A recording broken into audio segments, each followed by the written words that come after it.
In the tunnel. In the tunnel. In the tunnel. You're listening to In the Tunnel.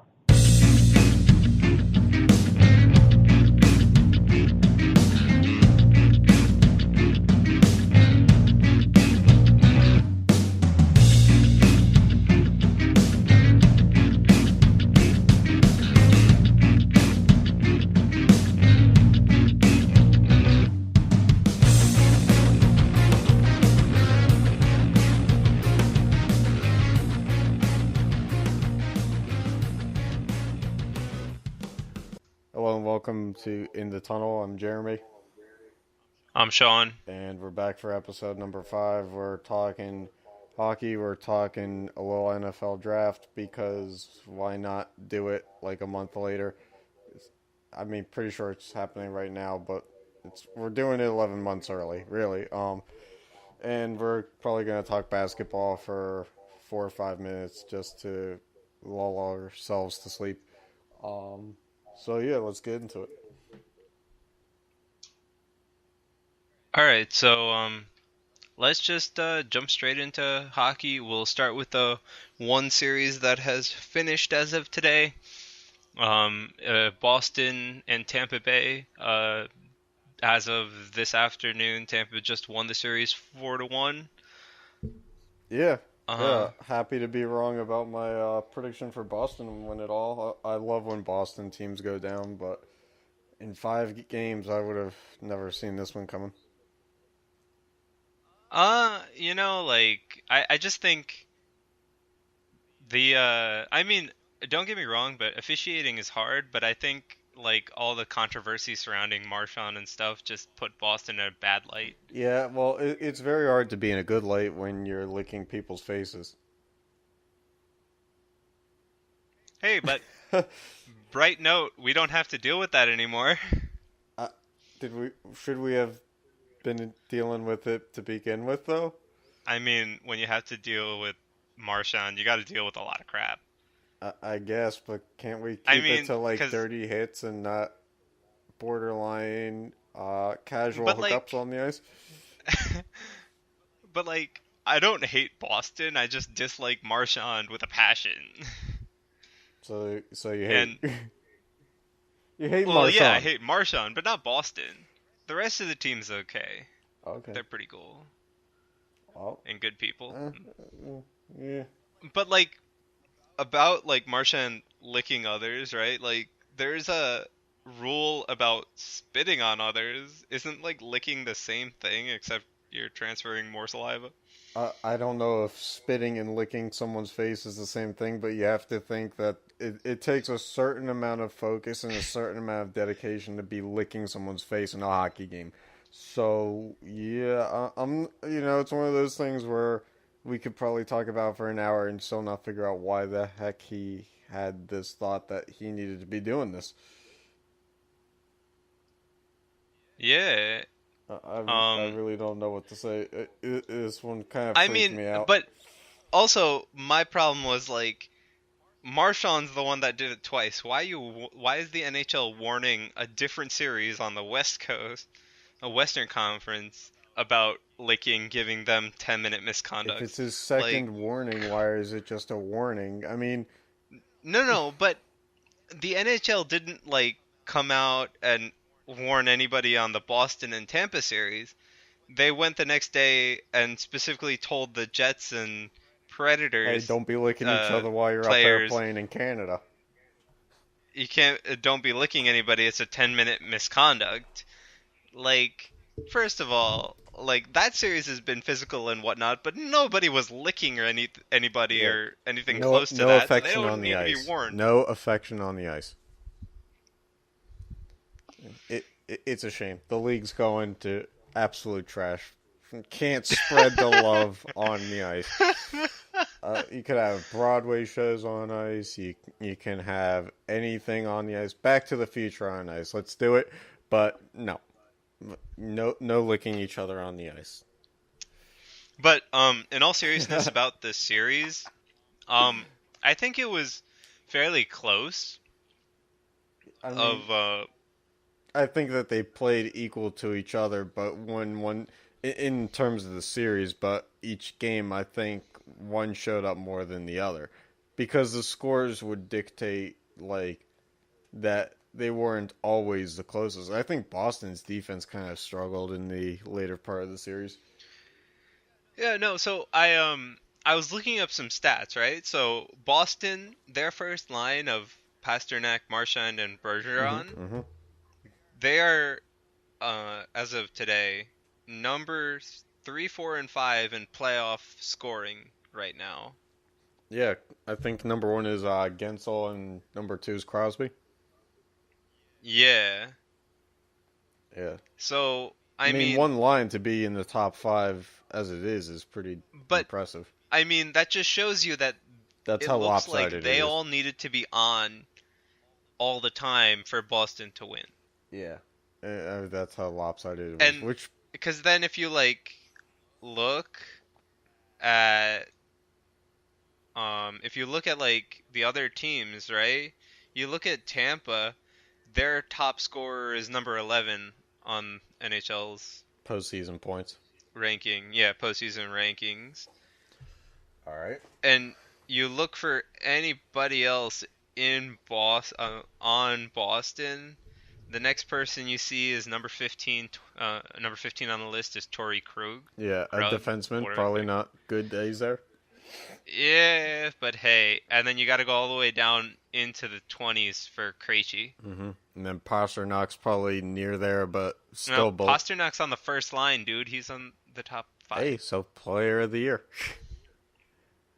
Hey, but that Boston line, they have a huge gap in scoring, and once they don't show up, like it's over. Literally over.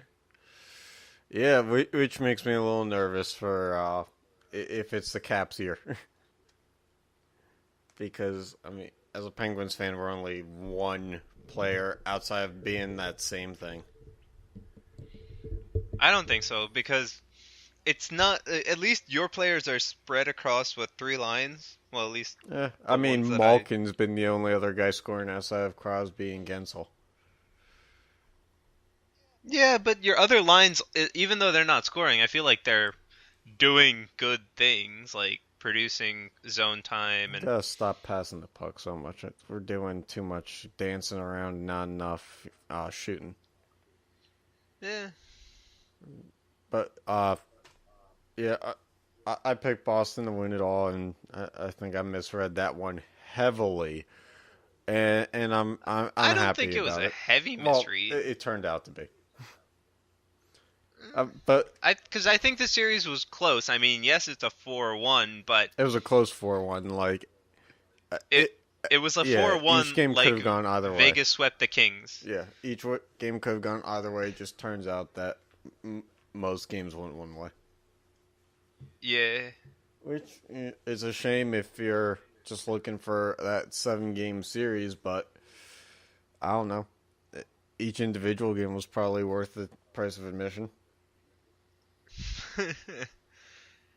Yeah, well, I mean, so I think it was a pretty good series. Again, like Tampa, they just showed up, and I think they had a little bit of luck on the calls. Like, I mean, not to say that the refs are biased or anything, but it's a really hard job, and like, you literally have this one guy named Brad Marchand who's making a fool out of the refs by licking people, and then the NHL has to come out and say something, and the refs are just like, screw you. I mean, you have to think in that one game where he's licking something, that has to throw the refs off for the rest of the game. Like, if you don't know the rule book inside and out, how do you handle that well? No, there is actually no rule about licking. There's only one about spitting. So that then makes the rest of the officiating for that game a little more interesting, because it's like you set the bar for licking, and everything else probably could justifiably be a 10-minute misconduct.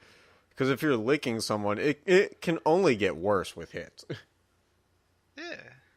So, I mean, kudos to the refs for, I guess, doing whatever they needed to do with it. I have not explored the lick more. I really had no desire to spend any time in the quote-unquote lab researching that. Would have scared me beyond being able to sleep.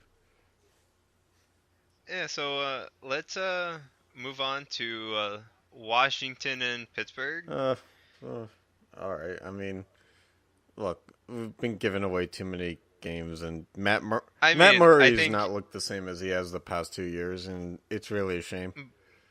but I also think it's not really all on Matt Murray. You guys made some pretty terrible defensive choices last game. I mean, have you seen our personnel on defense? We have a guy from waivers that's been in our lineup for most of the season. We signed Matt Hunwick to a 3-year deal. We haven't seen him since he had like a 2-week injury in November. Okay, yeah, but I mean, your defense, they're messing up on like really basic plays for NHL level defensemen. And Yep. Good times. it's not plays they would have messed up on earlier. It's just like literally they just blew coverage. Yep. Like skated I to think the I saw other blown end of coverage the by ice. them like 10 times. Yeah, they basically left the dude wide open, and both defensemen skated to one side of the ice, which, that really works well in a 1-on-2, and both people are not in the way of the one. I don't know. Kind of makes it hard to defend when there's nothing to defend on your side of the ice. And then you add another person to it, and basically, well, what are we doing here? So yeah, Sullivan is a great coach, but for some reason, adjustments, I guess, just haven't really been made this year. He's had control of the locker room the past 2 years, and I hope he gets it back and, fixes this in time. But it looks more like the Capitals' year, not even just because it's the 3-2 series lead for them, but just like you can feel like when a goal is about to happen, and more times than not, you feel that the Capitals are about to score. I mean, that's Yeah, just but how okay, it's been so on the one my thing, end. as a neutral fan, like the one thing that stood out about this series, like I chose one thing. So like how I chose to talk about Marchand licking others in the other series, right? This one was Wilson's hit Mm-hmm. on, was it Zach Aston Reeves? Zach Aston Reese, the hit that people say was in the shoulders and gave him a concussion. So, broke his jaw and gave him a concussion in the same hit to the shoulders. No, that was not how it happened.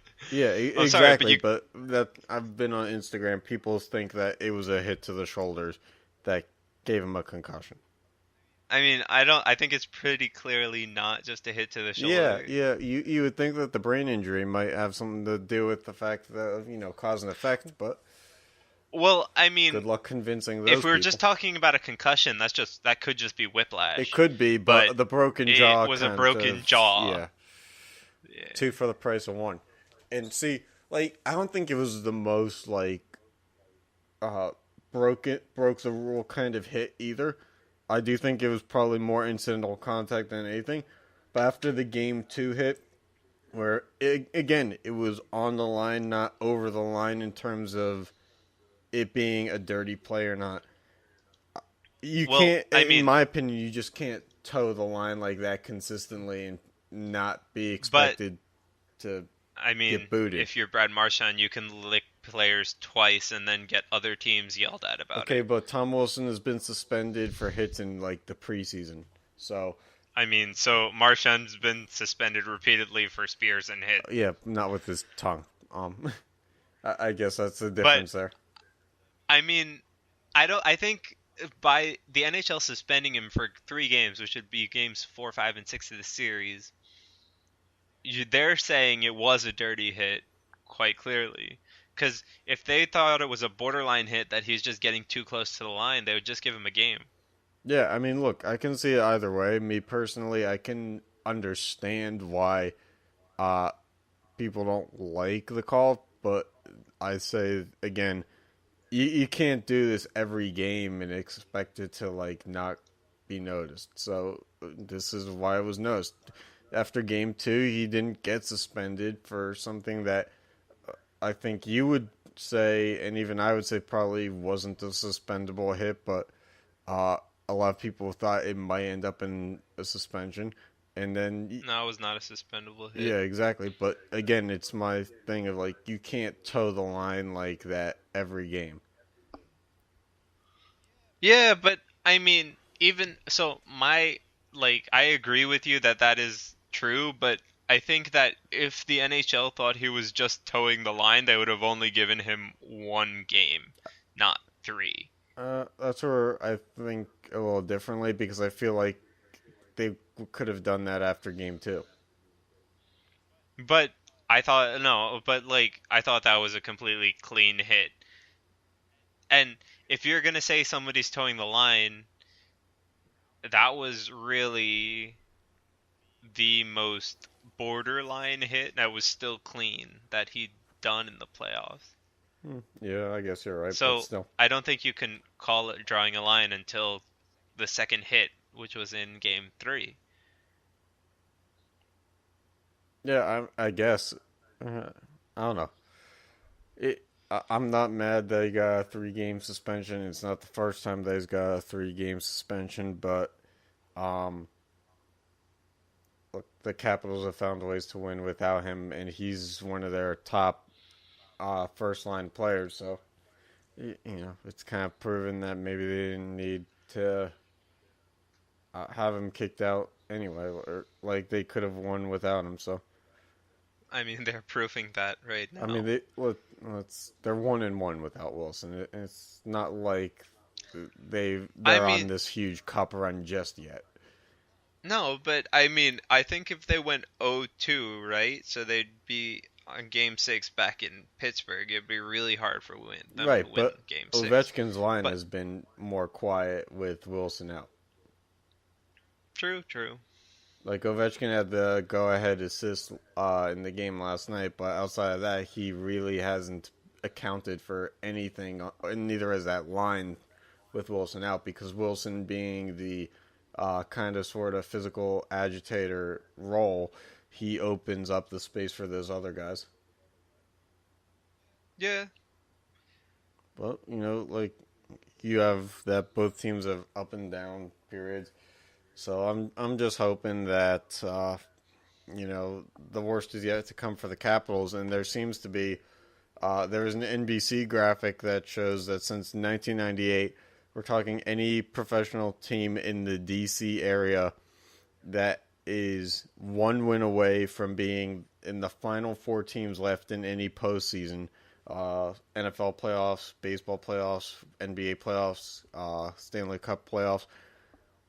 No Washington D.C. team has won any of those games where they were 1 win away from the next round since 1998. The Capitals are 0-6, the Nationals are 0-4, Redskins are 0-2, the Wizards are 0-1. So if you're a Penguins fan, there's still a chance. There's still hope. The stats are in your favor. Stats are in your favor, and But if that you want to means improve your basically odds, nothing. alcohol is an option. Please don't recommend people drink on our I show. didn't recommend that they drink a lot, just enough to forget the loss. I'm gonna retract that statement. Don't drink. Just be ready. Just be ready for whatever you need to do, whatever coping mechanism you have. Just keep it handy, whether it be liquid or solid. All right, well, moving on. Yeah, to the West, where they play the games later. I think the series are more fun in the West. Oh yeah. Well, So they actually have like competition. yeah, so let's talk Nashville and Winnipeg. It's currently what was it, 3-2 Nashville? Or no, Winnipeg's up. 3-2 Winnipeg. And PK Subban has declared that it is time to make the big promise that just like John Tortorella did for the Columbus Blue Jackets, he said to the media, we'll win the next game and we'll be back here for a game 7. Now, the head coach of the Blue Jackets, Tortorella, didn't really work for him. He didn't win his guarantee. didn't get to cash that one in from Vegas. So we'll see how that goes. The guarantee is kind of like the curse, in my opinion. It always seems to work the opposite way. Like, oh, we're gonna win. We're gonna come back, and we're gonna win here. It's like, okay, so you're kind of looking ahead. Like I know you're not trying Yeah. to look ahead, but you're looking ahead. So that leads me to think Jets in 6. All right, so I had a couple of points, right? So I think Nashville's defense and goaltending as a group have A been little sloppy, a little shaky. completely different game to game. Like literally game 1 to game Mm-hmm. 2 to 3 to 4, all like they've been so different. And you're just like, which defense and goaltending well, what are they gonna actually show this game? Yes, Because that will literally decide if they win or seeing lose. seeing some interesting takes on if Saros might be taking the net in some of these upcoming games with Rene looking a little shaky. You can't put Saros in a do or die You situation. you Like, can't, but I'm that a seems big to fan be of, the topic of discussion. but I'm a big fan of putting him in, but put him in last game. Give him 2 games. Don't put him Yeah, in a game in which is literally do or yeah. die. You've become an ambassador to the "don't throw him under the bus" game. You literally, like, it's the worst thing to do. Yeah, it's like all you basically put all the pressure on the backup goaltender who really had nothing done. Like he did nothing wrong. He just like, I mean, it's his moment, sure, but he is like you take the solidified starter out and give him no blame and say that he didn't stop enough pucks because the backup was in a game 7, and all of a sudden, well, Pekarine's not getting any of the blame. Saros gave up 4 goals in game 7. It's like, well, no, you guys probably could have won this series if Rene didn't play like garbage. Yeah, I mean, like, totally, like, if you want to put Saros in, put him in, but putting him in now could destroy his Yeah, confidence, like, no matter what. no, you're absolutely right. It'll be interesting to see because I think it depends. I think the leash is short for Rene, but not short enough that we'd see Saros unless like 7 goals were given up in the first 2 periods. No, no, I say So it's a loose if leash. Rene gives up like 4 goals in the like really bad goals in the first period or two, you can see Saros be put in, but then it's not really like Saros has a lot of pressure on him, so it's Right, different. because But if you throw him that in game could be already close to over at that point. exactly, and if you throw him in at the beginning, it's 0-0, clean slate. You're like, Saros, you got to perform for 60 minutes. Yeah. I'm sure he That's would prefer those 60 minutes, but like if it was in a game 4. yeah. If the series was 2-2 and you're saying I want to put Saros in, or the series is 2-0 or 2-1 and you're saying I want to put Saros in, go ahead. Yeah, exactly. Like I said, you are the ambassador for the not non-elimination game changeup. Yeah. It's All right, becoming your but my brand. my counterpoint to that is Winnipeg as a team have been fairly consistent game to game. Yeah, no, I mean they've been getting a lot of attacking chances that the Predators aren't. Like PK Yeah, I Subban, the mean, offensive defenseman that he is, as good as that is for his team, the fact that he has a goal in 3 straight games just goes to show what the forwards and centers are lacking. if you want to bring up stats again, let's see, where's Sure, Nashville in why don't you our be the numbers guy? NHL scoring? Um, Nashville's the top player is Philip Forsberg. That doesn't surprise me, but He is number 12 on the list, which rates points, right? So he's 12 points in the hmm playoffs. He's tied with Kucherov, but Kucherov has 1 more goal than him. okay. I mean, look. I mean, we said that the Lightning, their top one was at number 11, but Oh, exactly, Kucherov, right? Right. So So it's not the biggest difference, but I feel like there a fall off between 11 or number 12 and their next one. let's see. I'm looking. Um, Do a little number the forecasting. next person for Nashville is actually 16, Ryan Johansson. Okay, so But again the thing is, right? another forward. Winnipeg has number 6, Mark Scheifele. And he's back I now. think that's it. Yeah. Number 10 on the list is Blake Wheeler. Uh huh. 14 is Dustin Byfuglien. Okay, so you have three within the top 15, and Yeah. Nashville has two outside the top 10, but inside the top 20. Inside, yeah. And then if you want to go inside the top 20 still, Winnipeg has Paul Stastny inside the Yeah, top so 20. it's four players versus two in terms of Basically. contribution. So, I mean, it just shows you that a lot And we're more not even players on talking Winnipeg about are Line A being stepping there up. either. No, not at all. Yeah, so I mean, Line A is 29 on the list. yeah, so they've been getting pretty solid production in. Yeah, so, I mean, Winnipeg has been getting production from everywhere. And you have Nashville, who literally has 2 guys. Yeah. Because after Johansson at 16, I don't know where the next guy's.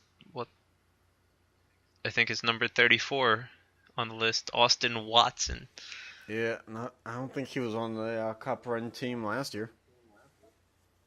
Yeah. So I mean, it's just like you need players to not only step up offensively, but you need players to step up your defense. Your 4 number 1 defensemen to step up defensively. Yeah. Be number 1 defenseman. And they're not generating enough chances to take any pressure off of those defensemen either.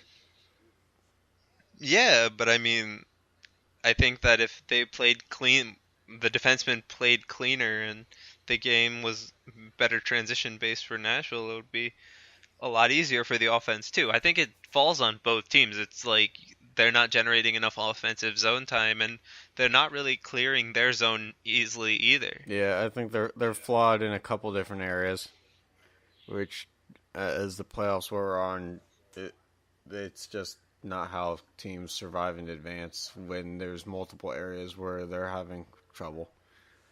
You get away with one round, maybe two with that, but you can't win a cup like that. Yeah.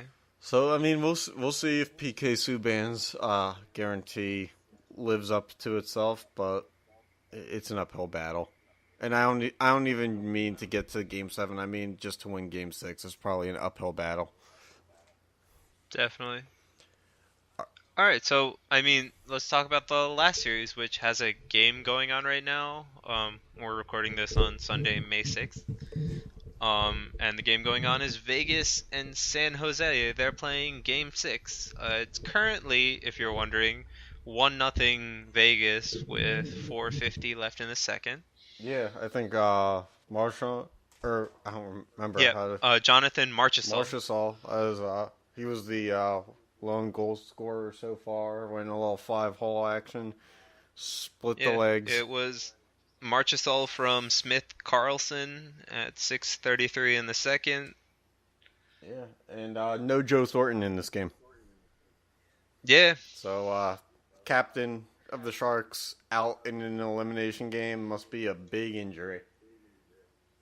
Yeah, he wouldn't hockey just tough guys wouldn't sit miss himself it. out. Yeah, he would not miss it for the world. So there must be something seriously wrong with him. So we'll see how that goes. All right, and my note for the series. Prior to this, Game 1 was a huge blowout by Vegas. And ever since 2 and 3 were really, really close games. And then it's kind of getting back to a looser game. Because then Game 4 was a blowout by the Sharks, right? So they're starting to get a little bit more of a spread margin. I mean, like, it just shows you, like, Vegas can get gain momentum and ride with it, and then they can also, both teams can play the gritty close game, as you can see from games 2 and 3. And then it shows you that San Jose can also pull a pretty decisive victory out, like they did in Game 4 when necessary. Yeah, but I mean, we'll see if when necessary, if that comes to fruition. Because tonight, Game 6, it is necessary, or they're going home. Yeah, but I mean, aside from those two games, right, the 7-0 Vegas win Game 1 and the 4-0 San Jose win Game 4, they've been keeping it close. The series has been really, really close. Like, you would see all games aside from one of them so far have been 1-goal games, and I'm pretty sure that one that wasn't Game 5, was that an empty netter? I'm pretty sure. I don't remember, to be honest with you. Oh man, what a night! I know it was really late in the third. That Game 5's fifth goal for Vegas was scored, so I think it was like a minute left in the third, so it probably was an empty netter. Yeah, safe to assume. We're not professionals anyway. Yeah, no, it was an empty netter. All right. It was. But I think this series and Washington and Pittsburgh series are the best two series to watch for non-hockey fans. Yeah. Yeah. And Vegas just scored to make it 2-0. Woo! Nate Schmidt from Paula and Perron at 15:38 in the second. Yeah, so it looks like the Sharks are probably going to go home just because Fleury's been playing so amazing in the playoffs this year. Yeah, so I mean, it looks like we're setting up for them being the first team in the West to the conference finals. So Yeah, conference final, because they don't use plurals in the originating country. There's only one cup and there's only one final, even though there's really two. Hey. Alright, well, I mean, that covers what I wanted from that game. Do you have anything to add? I do not. I haven't really been watching that one. I just assume that Marc-Andre Fleury has been playing his butt off, and I think it's safe. To be fair, I wish I could watch that series. Yeah, me too. It's just way too late for the East Coast. Me too. Past my bedtime. Because, I'm a grown-up who has a bedtime. Not really, but sometimes you just need to sleep. Yep. Alright, so what's next on the agenda? I was thinking we would just sell people on hockey as white noise and get NHL viewers up. But outside of product placement, we're talking a little NFL draft. Nothing too in depth because there's 250 plus picks, and well, if we did that much research, we'd have to quit our jobs, and yeah, that's not going to happen. So we got a top 10 and then best of the rest kind of thing. So number one overall pick, we had Baker Mayfield, quarterback from Oklahoma, going to the Browns. The Browns are linked to pretty much every quarterback in the draft, and this was not really a surprise because, well, they talked to everybody.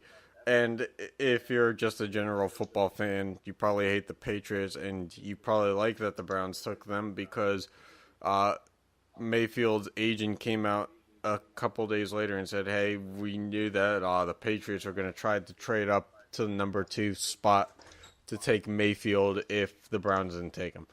So, just out of respect to the league, you can't let that happen.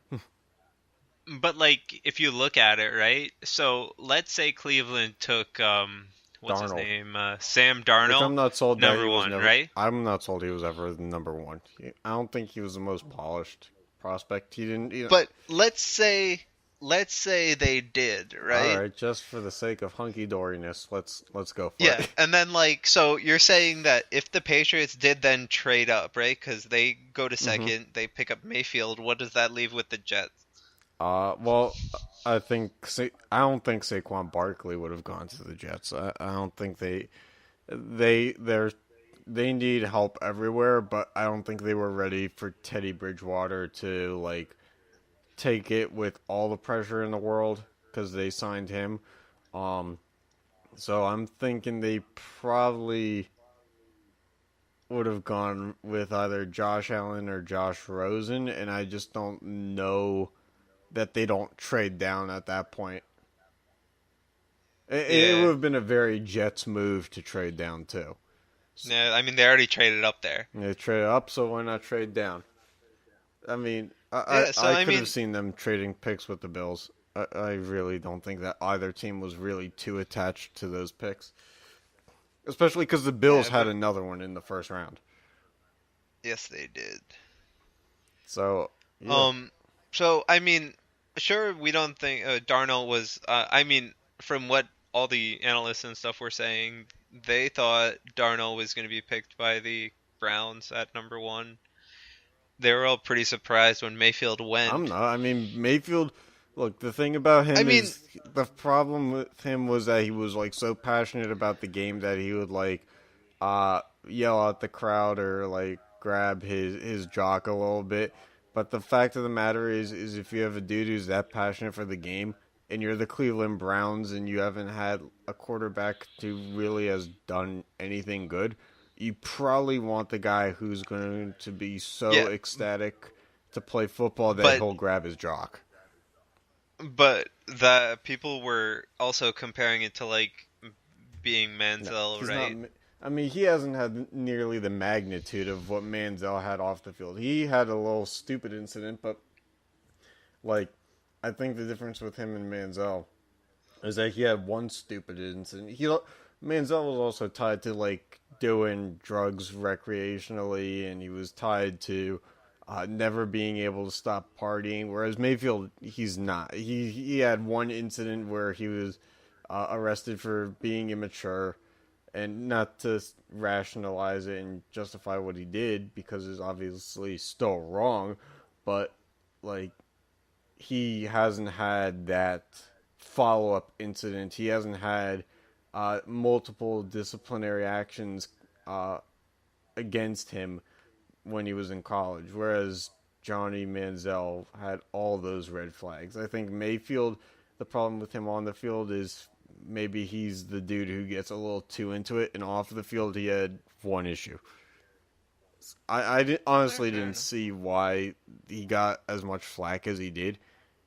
Like I would have given him more flack for being a smaller quarterback, but the fact of the matter is the dude can ball. I would have loved if the Steelers picked him, but there was no way that was going to happen.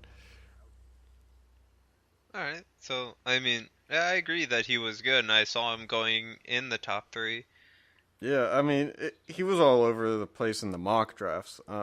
He could have been anywhere from. No, I think. Well, when the Jets traded up to three, I figured that you're gonna have two quarterbacks going, and I figured Mayfield and Darnold were the two quarterbacks that were gonna go. Yeah, Because I did not people were trying to speculate the Giants were gonna pick a quarterback. I was like, you're freaking dumb. They're not gonna pick a quarterback. yeah, no. I mean, And they the took Giants. Eli can throw 30 interceptions in a year. They'll still stick with him until that contract is up. But because Eli's won the rings, he's had the reins to the throne outside of being benched one game for like 13 years. which was Yeah, dumb. it was a dumb thing to do. McAdoo was a wackadoo, not to make puns, but the dude was a moron. You don't blame the quarterback who's been in the starting lineup for 13 years and say it's his fault. Like, look how much winning they've done with him and how much losing they've And done with do the you head see the coach. the supporting cast that he had when they were winning those Yeah, trophies? not great, not great. Well, Not amazing. they never had There was they no never had a strong running game those years either. never had a strong running game. their wide receiver core, they found like diamonds in the rough. Yeah, I mean, outside of Plaxico Burress, that first one, Plaxico Burress was a pretty stud receiver. He was in his prime then, but after Yeah, the second time around, they really didn't. I mean, they really yeah, shaking the container just to try to get anything to drip out. Um, yeah. So I mean, I don't think it was any surprise when the Giants picked Saquon yes, Barkley at number two. and He's as the a best player in the and draft. as a somewhat of a Penn State fan, Saquon Barkley is like if he's like one throw away from being able, like in baseball they say five-tool player like can do it all. Saquon Barkley Yeah, is that. Like he can catch, he can obviously run really well. Like the Browns probably were going to pick Saquon Barkley if they weren't convinced that they could get a solid running back in the second round, and they did get a pretty decent running back in the second round. So they took Mayfield, um, but the Giants, if you look, like we said, if you look back at the years and years and past, they've been trying to get along with like fifth round picks that like burn out within a year in the running game, and they needed this.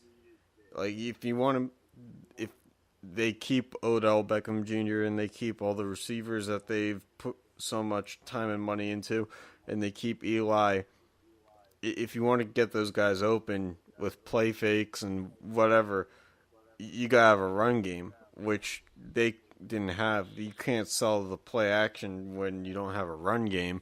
Uh, and now you add Saquon Barkley, and you can probably open up some other facets to the offense, not even in the running game. So they had to make this pick, and it was the best pick that they can make.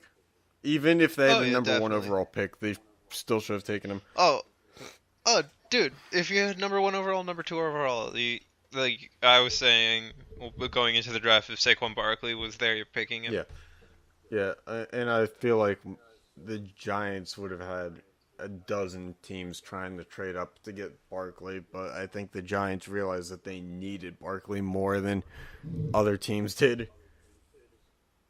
Yeah. It was absolutely a must take, and then Oh, and definitely. then the Jets at number three. Like speaking of must takes, they needed a quarterback. They really needed everything because they spent the past 3 years drafting safeties in the first round and really only have two safety spots where you need to play guys, but they decided that they were going to draft three of them anyway. So they need help everywhere, but they decided to get the most thought to be number one overall, Sam Darnold, quarterback at number three. So not a bad move there. You just gotta hope that it's not like the last first round quarterback that they took, which was Mark Sanchez, and a quarterback out of USC. So, deja vu. Yeah. We'll see. But yeah, so I mean, I Only felt time will like that tell. was really expected once Mayfield went number one. Everybody expected the Jets to take Darnold. Yeah, So and then you had Cleveland at number four, and look, the Browns needed everything. They have Miles Garrett or Jarrett, however it's pronounced, as a front seven defensive lineman. Played pretty well in his rookie year. They probably have okay depth at linebacker, but they probably wanted to solidify the secondary. They let Joe Hayden walk last year, so they went for the cornerback Denzel Ward because numbers don't really lie that often, and when you give up 70% completion percentage to opposing teams, you need that number to go down. oh, You need a definitely. cornerback, and so they got the number one cornerback that was available. They probably, if they drafted a dude like Bradley Chubb, it probably would have been a very cool dynamic combination with Jarrett and Chubb, but I don't think that they need a dynamic duo when they're giving up like 20-yard pass plays. Yeah, and speaking of Bradley Chubb, he went fifth Yeah, overall to NC Denver. State He's a product. Yeah, defensive end. very explosive defensive end. Um, and again, one of those teams that Baker Mayfield would have been drafted to because he had a. There was a story that came out. He had a visit at the Denver Broncos stadium with John Elway, and Paxton Lynch, the one of the other quarterbacks, walked into the room. Or no, who is it? Dude who just signed there. Case Keenum walked in, uh, and it was a little bit of a weird moment. So, I mean, they probably didn't need him if you're going to invest in Case Keenum. Could have just been playing a game with that one, but still, you never know what would have happened there. So Bradley Chubb Yeah. instead, So, because like defensively, last year was one of the worst but years that the Broncos had. I mean, he's also expected to be immediate Oh, impact kind of absolutely, guy. So, absolutely, I mean, any team really plug and play. wanted him. Like, I think if teams didn't value quarterbacks so high, you would see like Barkley, Ward, and Chubb going 1, 2, 3. Yeah, no.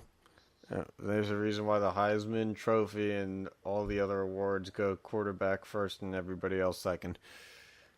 Which is weird because you think, I mean, quarterbacks are only as good as the offensive line in front of them, but you rarely see it awarded and drafted like that. But that does take us to number 6. An offensive lineman was taken, Quentin Nelson by the Colts. Jacoby Brissett took over for the injured Andrew Luck last year, and they still give up a ton of sacks. proceeded to get absolutely slaughtered by defenses and the offensive line with their hands on their hips instead of blocking. Did not really do a great job. So, I mean, if you want to keep guys out of the ER who play for the Colts, you had to do this, and probably I would hope that they drafted a couple other guys for that offensive line too, because it was bad. You could let Train go through that offensive line. Yeah, and I mean speaking. they needed it there. They drafted it, right? Yeah. So yeah. then number 7 went Josh Allen, another quarterback to the Bills. Big arm, and rocket the Bills, another team that needed to draft a quarterback. Like they traded away Tyrod Taylor. They have Peterman who plays like crap. Yeah. Take it from a Pitt fan. I have no idea what happened to Peterman because he went to Pitt and was pretty decent, and then like in the preseason last year, he got like really good reviews from his teammates. Like they were campaigning for him to start over Tyrod Taylor in the regular season, and just absolute train wreck in the regular season. So it's hard to say what happened there, but I don't think he was going to be the quarterback of the future in Buffalo, New York either. So, but when they traded Tyrod Taylor, again, they just made the playoffs last year, so you can't say like, oh, we're going to rebuild now, because like it's like you just had your most successful season in 20 years. Build off of it. Not rebuild, build. You can't make that Bills Mafia crowd go like absolutely insane.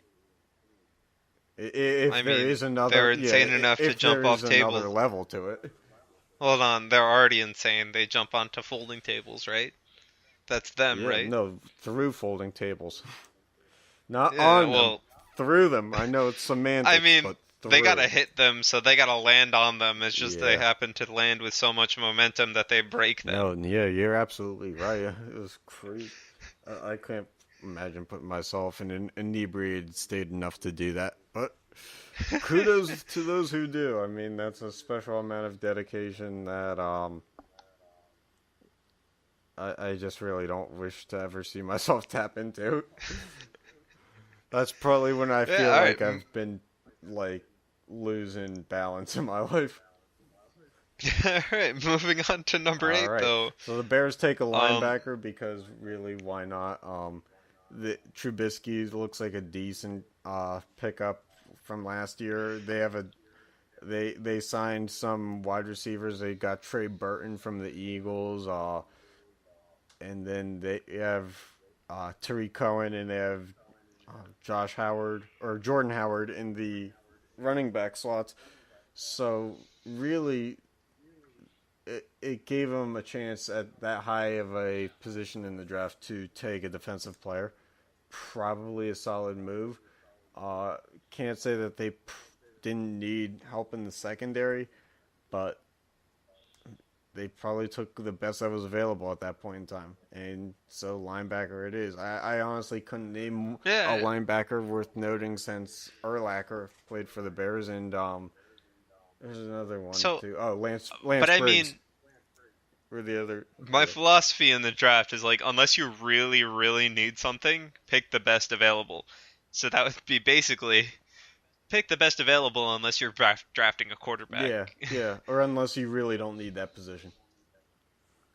Yeah, Wait, yeah, and we'll exactly. touch on So I that mean, more I think that later, was a, but but I think that was a fine pickup for the Bears yeah, there. and then the 49ers at number 9, they got an They pick offensive up tackle because you just gave Jimmy Garoppolo the most money of any NFL player ever. You might as well protect him. Ju- yeah, but I mean, You might as he has to well make the just team. change this dude Mike McGlinchey's position from OT to ROI because really this is a return on investment move. Protect your assets, and that's really what they did. And then the round out the top 10, the Cardinals, They have yeah, Josh Josh Rosen. Rosen, because really Sam Bradford, they just signed him, and that's all hunky dory and everything. But the he's gonna get hurt. It's happened like every year. He gets hurt. But also, like, Arizona is literally a revolving door for quarterbacks. Also, Yeah, I mean Matt Leinart, all those other guys, Carson Palmer, who had like a borderline MVP year and then just like never touched it fell again. off. Well, he was like 36 when he had his MVP year, so Yeah, let's not say that like he wasn't on the decline anyway. yeah, But look, if Sam Bradford, there's like a 94% chance he's gonna get hurt before week 8. So like it's a decent pick if it pans out, and we'll probably know by the end of the season if it's gonna pan out. It's just how it'll go. Because if Sam Bradford is there, someone else will probably step up uh, afterwards, like Case Keenum did, and how Carson Wentz did. It's there's as every seat that Sam Bradford gets up to leave, someone else comes in, sits on it, and all of a sudden they just play out of their mind. So we'll see. It could be the best pick of the draft if that philosophy holds up. yep. All right, so I mean that rounds out the top 10. Um, Yeah, and Move on to the yes, yeah, the notables. notables. Yeah, at number 16, the Bills took a linebacker, Tremaine Edmonds from Virginia Tech, and his brother was picked up by the Steelers at 28. A safety, Terrell Edmonds. They're the first brothers to be taken in the same round of the NFL draft. So congrats to them. Even though their word is Terrell Edmonds probably was like a third round pick, and for some reason the Steelers thought it was necessary to take him in the first. I don't really know, but we needed a safety and got rid of Mike Mitchell this year finally. So good luck. We're hoping that you're the next Troy. No pressure. All right, and then next notable pick is the Ravens picked quarterback Lamar Yeah. Jackson at number Yeah, 32. which is a nice pick, and it's close to home in terms of him playing at Louisville in college, and it's the nearby team. It's feel good, all that great stuff, except for if you're Joe Flacco, and this kind of is like, well, how much loyalty do the Ravens have to me? So we'll see how that works out. There's a little bit of a head scratcher, but it was a Yeah. first round pick, and like you said, sometimes you just gotta take the best available.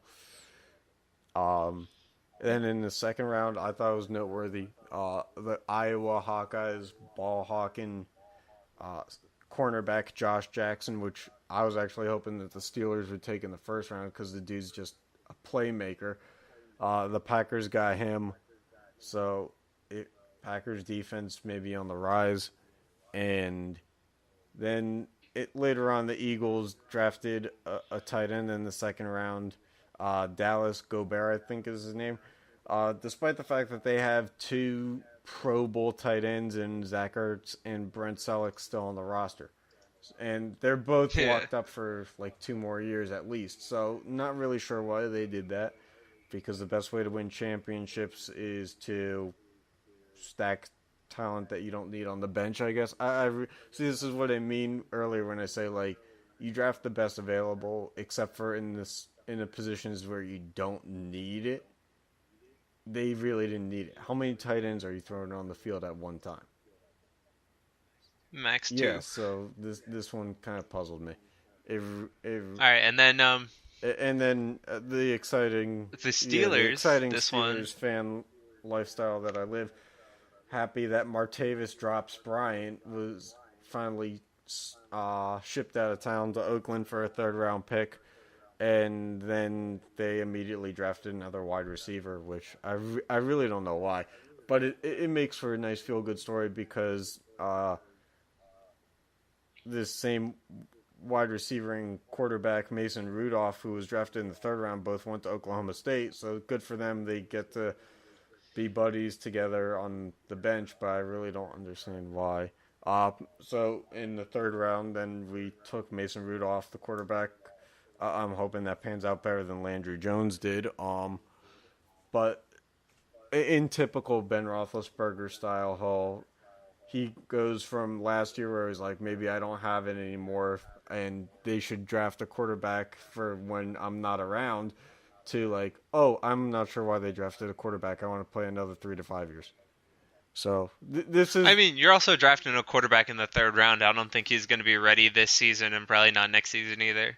Yeah, but this is just Ben being Ben. He plays Yeah. the drama card like a bitch. I'm really getting tired of it, to be honest. This guy is supposed And to be then- the team leader, and he's got such an ego that he just can't Yeah, check at so- the goddamn door. I mean, so move on to I think this is the best, The feel good.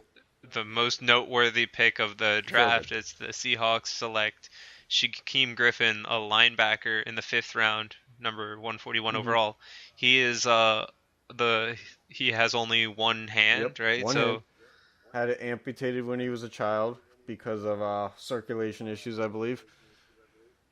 yeah, and the Seahawks also drafted his brother the year Yeah. before, so I thought that was pretty cool. So I think it's a great feel-good story, but based on how he did in his senior year at UCF and in the combine, the dude's a stud. So I reserve judgment until seeing if they actually use him. I'd love to see him actually play. The Yeah, thing that'd about be a great story. it would be a great story. The only thing that keeps me a little ish is if he gets drafted to the same team that his brother is on. That kind of seems like it might be a consolation prize to not being played a lot. Hey, I mean, we'll see, and I hope I'm proven wrong. I would love to see the dude play. I would have been happy if the Steelers picked him with Shazier hurt, but we'll see how it happens. It's a little up. There's pros and cons. There really is. Definitely. It's, I mean, it's you're definitely also plausible to think that he's not going to get a lot of playing time first year just because he's a rookie. But the dude's a no. stud. Also, like, it is the 5th round, right? Like, at certain points, you're just like, all right, like, let's just who we think might pan out for us, and if you get somebody who pans out in the 5th, 6th round, like, that's great. But If Shaan, they don't, he was picked in the 5th round because he has one hand. He was a first round know. talent. I know, but still, like, that's the mentality I go in with the lower rounds is like they have high upsides, but then again, you're picking them so low that you want to see if they can reach their upsides, not necessarily they're gonna reach their upsides. Because you pick somebody in the 1st round, you're like they better reach their upside. You pick somebody in the 5th round, you're like we'll take a chance on them. Yeah, no, you're absolutely right. I just hope it pans out for him. Like the dude deserves it. He so much adversity, and you just wish for the best. Not that I don't think that you were saying to any other point, but like just reinforcing that that's kind of where I stand. Yeah, no, I agree. I mean, I wish him the best too. Yeah. I'm just So yeah, that was the bulk of the draft. Sure, some kickers, punters, and all those other guys were drafted. I saw some dude in the seventh round got picked from Australia. So that'll be interesting. Not really sure who he went to or what position he plays, but good luck to the Aussie. Although, actually, come to think of it, a lot of punters now are Australians. So yeah, you never know. I could have yeah. just brushed by that one. So yeah, with that we have NFL draft talk. We didn't really do a lot of team grading here because we didn't really look every round in. That was going to be too much research. But as a Steelers fan, I'd say C with a potential for B as a team grade. Like they did some reaching that they didn't need to do. I hope it pans No, out well, I but really liked. So I mean, I agree with you with the Steelers, but like for the Giants, because I'm a mhm. Giants fan, right? Like, I think they did like a solid BB plus. I really liked their draft. Yeah, I think I that think the it Giants did great. really covered what we Didn't you guys needed. draft an O lineman too? Somewhere along the way? Dude, I'm pretty sure. Yes, which is good because their O linemen kind of were stinking. So, but yeah, so now we finish up with a little basketball talk. I don't think really there's a lot of surprises in the NBA. On the West, you got the Warriors. They're up 3-1 in their series lead over the Pelicans. They won a game earlier today, and well, after that, I mean, you didn't really think that the Pelicans stood much of a chance. I think they thought that they did, but and I'd like to see the series get better. I just don't know that it will. Uh, the Rockets are up 2-1 in their series over the Jazz. Ricky Rubio is not playing in Game 4 tonight. It's probably going to go 3-1 the Rockets' way. Kind of hope that it doesn't if you're a casual fan. But this is how predictable it's become. Yeah, I mean, those two series in the West are like, meh, I expected that. Yeah, these are the series that you don't really need to watch. And then on the East, like I don't know, you probably were drawn into the Cavs Raptors series because the Cavs were taken to Game 7 by the Pacers. The Raptors, they got to the second round, and you kind of, is this the year that the Raptors can win it? And that, They fell yeah, flat on their yeah. face.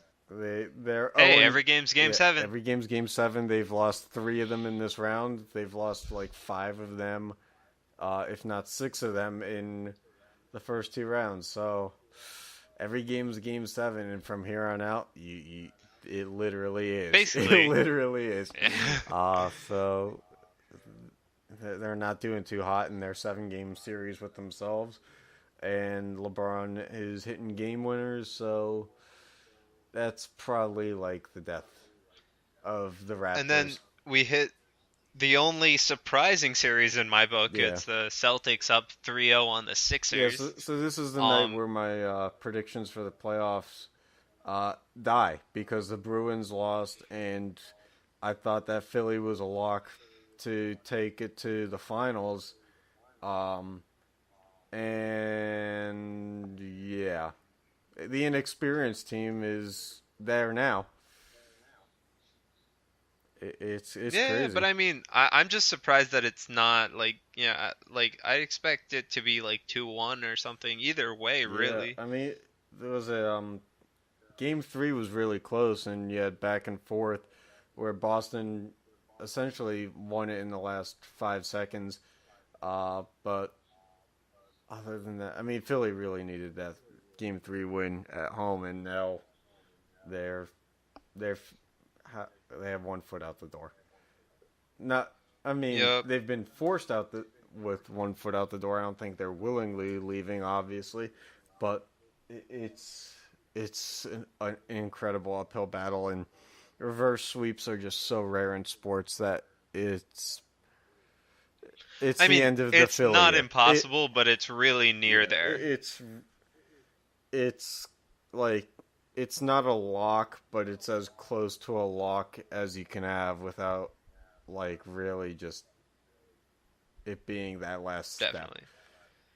Yeah, but I mean, I just wanted to bring up that series was probably the one I was looking for. That was definitely the one series I was looking forward to the most because I thought it would be really close. Yeah, I mean, look, we've had 3-1 series in sports being blown in the past, so maybe this is the year of the reverse sweep. Maybe we'll see some historical stuff that we've never seen before. I think history just dictates that we'll maybe see it once every blue moon or like every like X amount of years, and I just don't know that it happens in the NBA anymore. It's just too lopsided a league for it to happen. Yeah, I mean, I agree with you. It's going to be tough, but I do hope that the Sixers show some fight. Yeah, I hope so too. I'd actually say I'd watch those games because I really haven't been watching, but I'd watch those games if it came down to that kind of crunch time, like make or break game 7 scenarios, or even if it got to like a really close second half of a game 6. But we're a long way away from those. Yep. So, I mean, that's really all I have on basketball. I mean, when there's only so many teams remaining, it's such a predictable sport at this stage. There's really not like a lot of surprises. Cavs Warriors finals, anybody?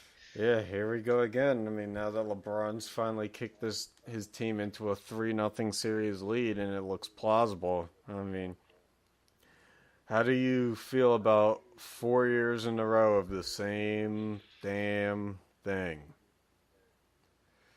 I mean, Makes for entertaining considering basketball. I stopped Yeah. watching it After the first time, the first yeah. year. This is great for the brand of basketball. It's just play the same episode on repeat for 4 years. Like, do we even need to watch 82 games of regular season and 3 series I mean, of what's playoffs? the point of even having salary caps for teams if they're all just going to go to the Cavs or Warriors anyway? But I mean, like, do we really need to see 30-some teams No, play no, 82 no. regular We season really games? don't. And We probably could just pick up the NBA season in April and just forget the whole October to March thing. why don't we just pick up the finals when it's Cavs Warriors and Well, if you put the finals in April, then they don't have to compete with hockey, and you can get some hockey viewers. So, hey, spring is in the air, and it's Cavs Warriors. Basically. Woo! It's gonna be the same damn thing. I'm ecstatic, Sean. Can you tell? Oh, definitely. Yeah. Can't wait. Can't wait. I bet someone's going to throw a mouth guard at a fan, and it's going to be the subject of conversation for like a week and 6 days. Someone's going to throw a parade, and they're already going to... They won't even have to like plan out the parade route because they've done it before within the past 5 years, so they'll just go down to the city office and be like, oh, look, this was here. And then, yeah, it's going to be the same thing over and over again. Yep. And maybe Houston will actually win a consolation prize this year if they make it to a conference final. They got them. I mean, well, it's theirs I to mean, lose to make it to a conference final, and that for them, Yeah. that's like winning the finals. I mean, like, even if they make it to conference final, are they really going to beat Golden State? Like, Nope, it's just too predictable that Golden State's going to come out firing and beat them. Like, they have a chance on paper, but come on.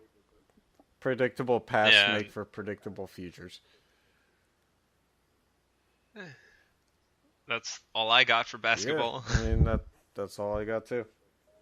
So, that being said, let's hope for some comebacks in these series. Let's hope for Game 7s. As neutral fans, as biased fans, I'm we're looking for comeback, too, on my end. And, yeah, Definitely. we'll see how it goes. I'm looking in hockey for Washington, Pittsburgh to go to 7, and for Nashville and Winnipeg. Either way, this next episode next week is going to be either a lot of fun or it's going to be a bummer because I'm just emotionally way too invested for it not to be. So, catch the next episode next week. See if I just go incredibly monotone voice and just have absolutely nothing to say about how the Penguins didn't stop pucks and pinch on defense, or if I just absolutely go and start fist pumping, which would make for bad radio broadcasting, but because of all the excitement I'll have. So we'll see how it goes. If he does that, we'll just have to mute him, and it'll just be me speaking in the podcast anyway. I mean, that's how you get experience. I mean, even if Pittsburgh loses, it'll probably just be me speaking in the podcast anyway at that point.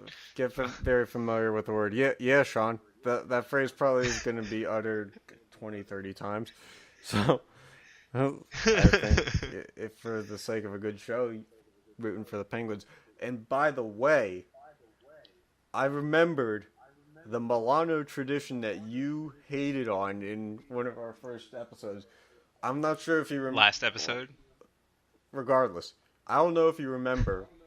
You came down to North Carolina the year that tradition started. You were involved in said tradition the inaugural year it started. So I don't want to hear any more. I was witness. No, you took part. I don't want to hear any more crap about how that was stupid or how it has no impact. You were involved. I don't remember taking part in said tradition. There's no way that me and my father are going to allow you to just not eat a Milano after a Penguins win.